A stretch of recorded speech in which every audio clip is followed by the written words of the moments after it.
Hello, good morning mga kadogo. Ako, masayang gising natin kahit pinuya tayo ng mga apo ko. Ito, update ko kayo dito sa mga papi.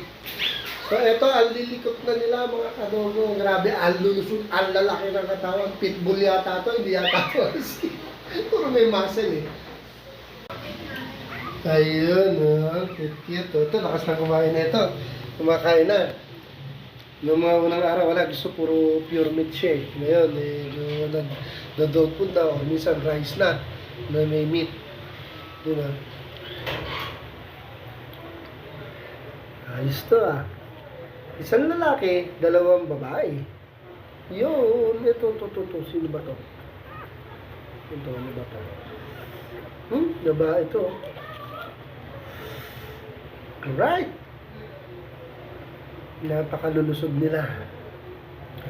Yan. Next week yan, alalayan na natin ng handfeed. Bukod sa mamadam, igagatas na rin natin. And si Cotton nga pala mga kadogo, no? Araw na lang due date na, wala na talaga. Negative na si Cotton. Pero nagde-develop siya ng milk sa katawan niya. Normal po yun pag nakuna ng aso. Nakaprogram pa rin sa katawan nila na meron silang aanakin on their due date. Nakaprogram lang yun pero wala na. It means po na magkakagata si Cotton. Gagamitin ko si Cotton para dumedi rin itong mga to. So dalawa ang dam na dedidean nila. Si Pickles, yung talagang mama nila, at si Cotton. Kasi may gatas, sayang kung hindi natin papadede. Kaya talagang jajambo tong mga to.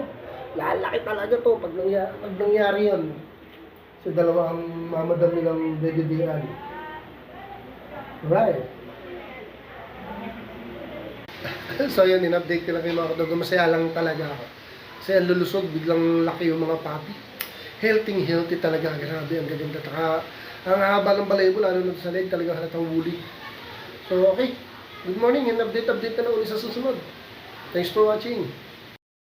Thank you for watching.